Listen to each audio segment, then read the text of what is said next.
Our family isn't conventional at all. There's nothing conventional about her being born into a family where both parents were world leaders and premiers of this country, so that in itself is unconventional. She had a very unconventional upbringing. I'm not really even sure my mother knows what it means to conform to convention, because that wasn't ever required of her. She was very fortunate having been born into a illustrious family, but also living in the public eye, that I don't think it was ever expected of her.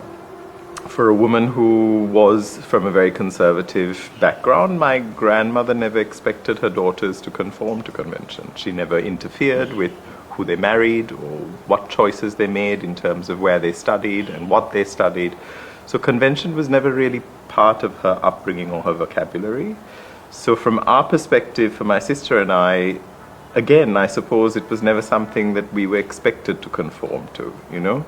We're the products of a marriage between a politician and a marriage between an actor-turned-politician.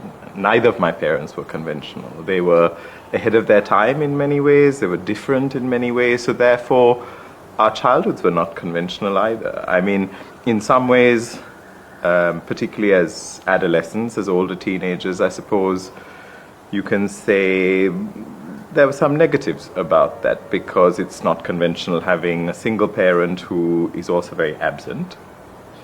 And as much as she tried, she was often very absent in our teenage years. So we sort of had to kind of muddle through and find our own way.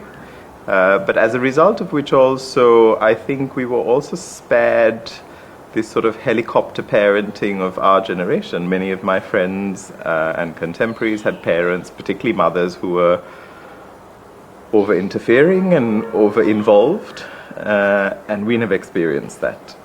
Firstly, because of the simple act that she wasn't present. Secondly, because that's just not her personality to interfere. She isn't the kind of person who expects a certain performance or expects us to, you know, reach top marks. We set those standards for ourselves, but she was unconventional in that way as a mother. And I think that translates a lot to the way she found her own way of leading as a politician. You know, she was different in the way that, I suppose, first of all, she was a woman executive, and for decades prior to her entering active politics, Sri Lanka hadn't had women in strong positions of leadership, well, since my grandmother, really.